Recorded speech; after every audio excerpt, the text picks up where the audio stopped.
চোখ রাঙাচ্ছে ঘূর্ণিঝড় মান্থা। দক্ষিণ পশ্চিম ও পশ্চিম মধ্য বঙ্গোপসাগরে অবস্থান করছে ঘূর্ণিঝড় মান্থা। বিশাখাপত্তনম থেকে 560 কিলোমিটার দক্ষিণ ও দক্ষিণ পূর্ব দিকে অবস্থান করছে এই ঘূর্ণিঝড়। চেন্নাই থেকে 500 কিলোমিটার পূর্ব এবং দক্ষিণ পূর্ব দিকে অবস্থান তার। মঙ্গলবার সকালে এটি আরও ঘনীভূত হয়ে সিভিয়ার সাইক্লোনিক স্টর্ম বা তীব্র ঘূর্ণিঝড়ে পরিণত হবে। মঙ্গলবার সন্ধ্যায় বা রাতে এটি ল্যান্ডফল করবে অন্ধ্রপ্রদেশের মছলিপত্তনম থেকে কলিঙ্গপত্তনমের মাঝের এলাকায়। সেই সময় এর গতিবেগ হবে ঘন্টায় সর্বোচ্চ 110 কিলোমিটার।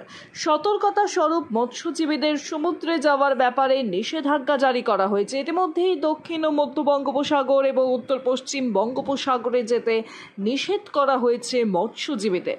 আজকের মধ্যে বাংলার উপকূলে মৎস্যজীবীদের ফিরে আসার নির্দেশ দেওয়া হয়েছে। 28 অক্টোবর থেকে 30 অক্টোবর পর্যন্ত বাংলার উপকূলের সমুদ্রে যেতে বারণ করা হয়েছে মৎস্যজীবীদের।